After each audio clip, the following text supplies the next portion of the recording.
Welcome to the coolest politically correct channel you'll ever find out there. It's Curtis YZ, and get ready to strap yourself in for the coolest stuff ever. And prepare yourself for today's topic. Duel of the Fates fight analysis. It'll be a bumpy ride. Warning, warning, this video may not be suitable for seamen. But just in case, I'll put as many signs and trigger warnings as possible. We want to stay safe here. Don't forget to smash like, subscribe, and share the action. Curtis YZ channel. What's up everyone, it's Curtis YZ, and today I'm going to be dissecting and breaking down, analyzing the Phantom Menace Duel of the Fates fight scene. Let's check it out.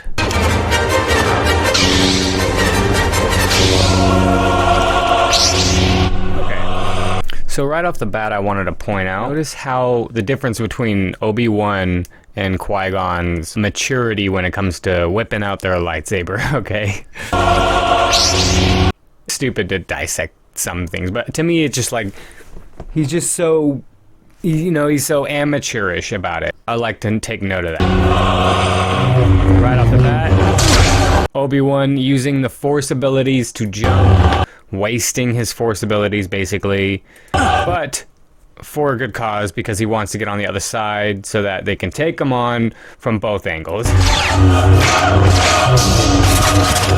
so, yes, there's some flaws with Obi-Wan missing. I think they actually fixed that in one of the releases. I think they actually, because I always remember seeing there being a flash as if he hit, so I'm not sure. So there's a little bit of mess ups there. Look at, again, how amateurish Obi-Wan is looking. As a kid, I always focused on Qui-Gon Jinn being the main character. And Obi-Wan, I never really liked Obi-Wan until the very end, where he kind of comes to a change after his master dies. Right here. See how like slow he is. He's kind of there to assist. He's trying. The choreography to me is still incredible.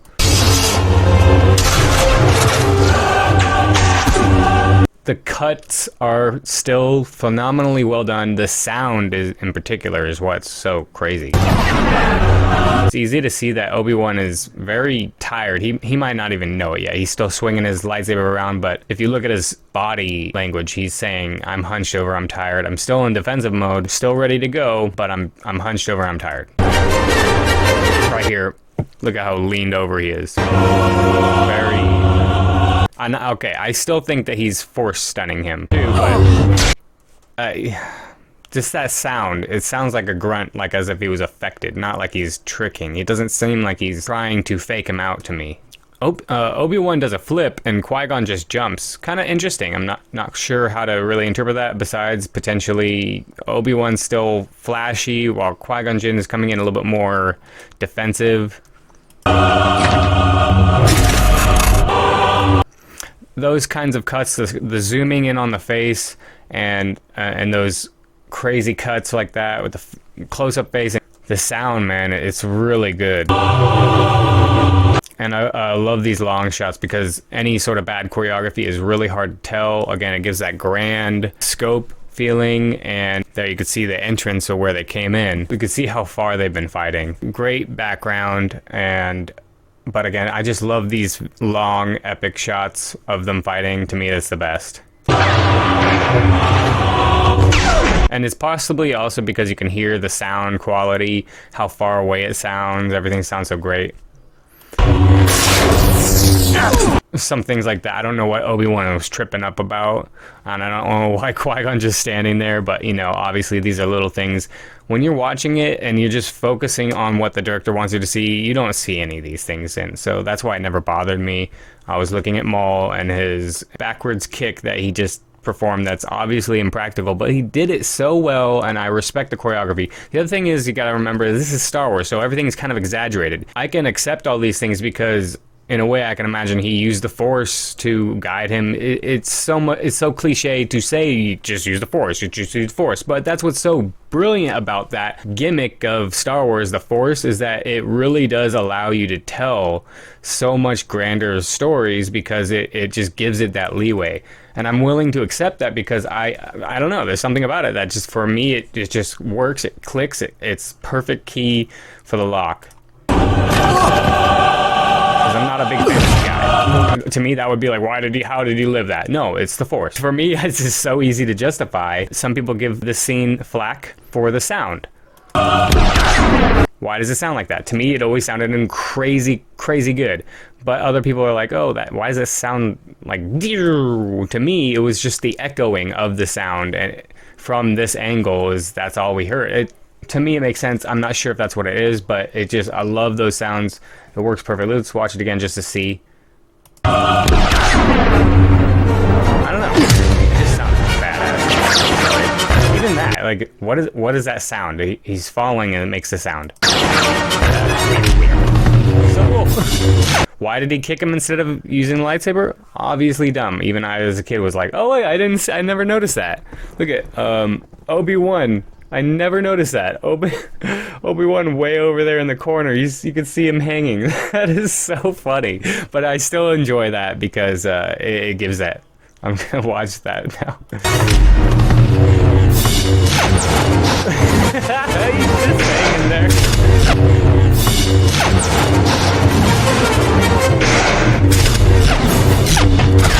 I just like how far away the shot is, though. You can see, and then when it cuts right to it, it's so close and impactful, and there's so much movement, and you can see all the blocking. There's something about that. It works so well to me. Now, again, this whole time, I never liked Obi-Wan in the first time I watched this until the very end. His character arc, to me, made a full change. Somebody that's just, like, way too strict about the rules, it seemed like to me, and after Qui-Gon died, it just seemed like he took a little bit more of Qui-Gon with him. I love these shots like this, too. I've always loved this force field. I don't care how much it doesn't really make sense. You can still logically make something up in your head. There's something about the world that George Lucas created in this one that was still really good to me. And the idea, when he came up with these force field, I just loved it still.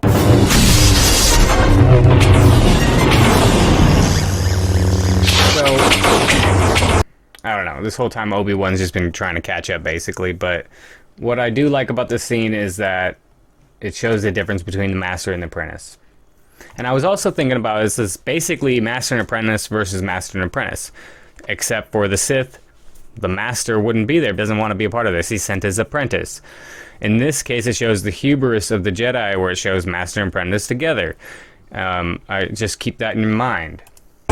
So this is basically Master and Apprentice versus Master and Apprentice, except for the Master hasn't put himself at risk. In a way, the Sith has made a smart move here, but he hasn't sacrificed the head of the snake, if you will. So they're waiting and everything. Qui-Gon is so centered in the Force that he just decides to meditate. And he meditates up to the last second he can, just to be with the Force as much as he can, especially in these most desperate times that he's in right now. So, the score, obviously incredible. I like that some people were like, how did he know of course, the Force! He knew. This is the premonition of the Force. They're always in sync with a lot, especially with their immediate surroundings. It's going to be weaker as the farther you go out, obviously. It's just, this is how I interpret the Force, at least, but it's not like Qui-Gon didn't know it. He was just using his time as wisely as he could, and he wanted to meditate up until the very last millisecond, which I thought was really cool. And then he goes in swinging immediately. To me, it just shows how novice Obi-Wan is the fact that he's lighting up his lightsaber early, while Qui-Gon's so confident he doesn't need to do that, because he trusts the Force.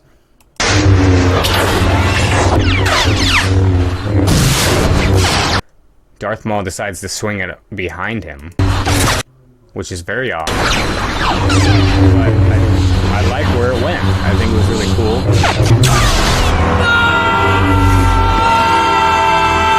To me, I was watching Qui-Gon the whole time. Now, I've got this guy, Obi-Wan, I don't really like him. You know, he's not the master. Qui-Gon's got the green lightsaber, which as a kid, it reminded me of Luke because he was very centered, like Luke was in The Return of the Jedi.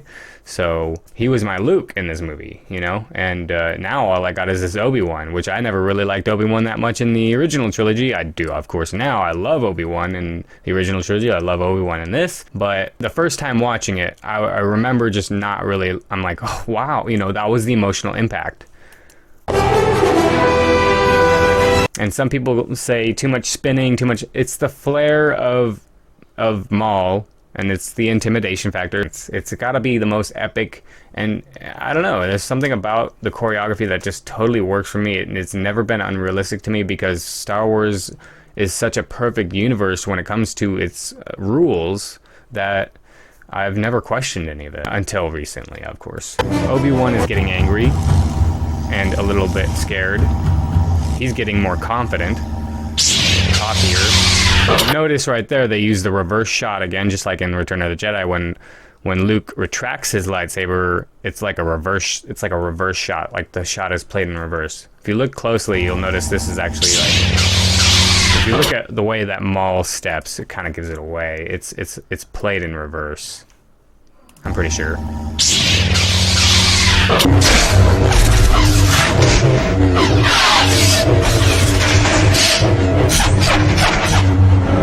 Just insane.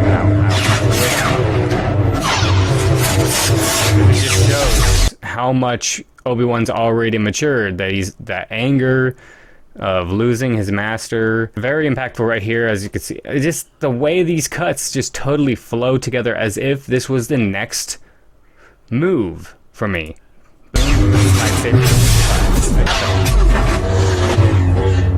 People said, oh, how did he do a backflip from getting kicked? Well, the Force, okay? He used the momentum of being hit to his advantage. Obviously, it still hurt him, but he used the Force the best he can. I don't know. That's just how I interpret it. I know it's kind of cliche to just have that there, but for a lot of these things, it's just looks warranted. To me, Maul is saying, you want to try and come close to me, you're going to probably get hit by a lightsaber by all my spinning, which obviously you could just kind of be careful, but it looks really effective. You're right. Spin.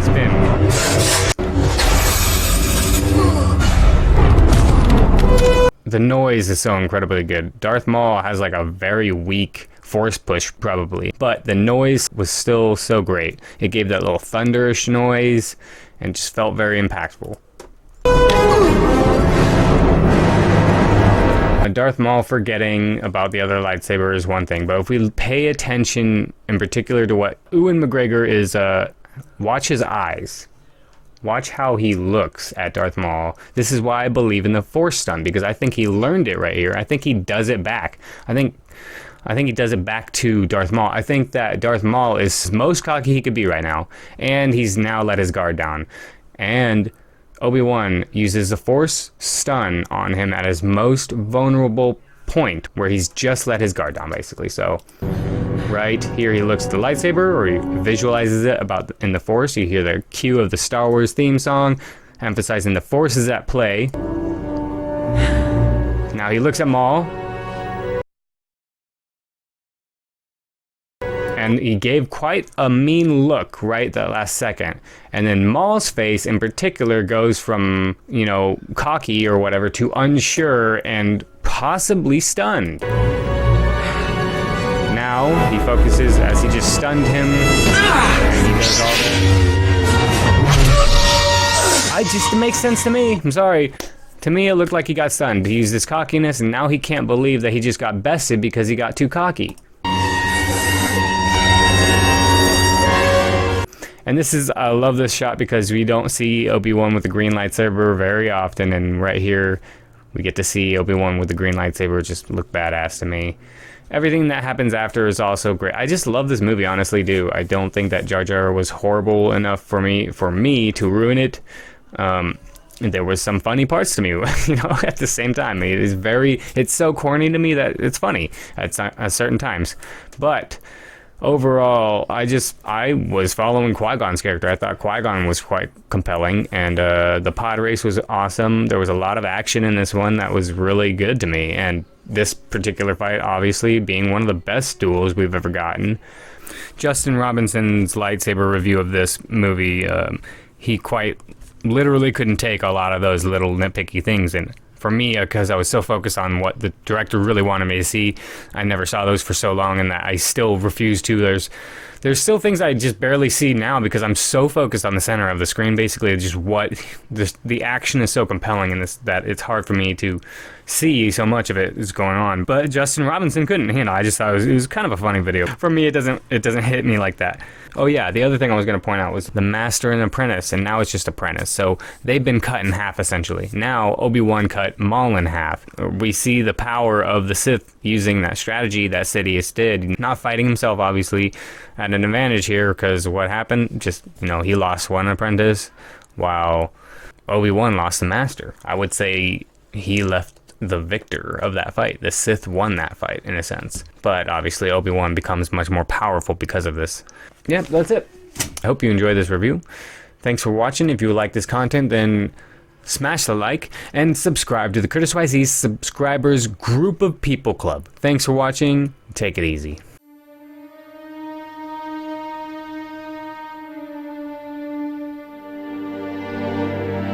The Curtis YZ subscribers group of people club. Become a member today.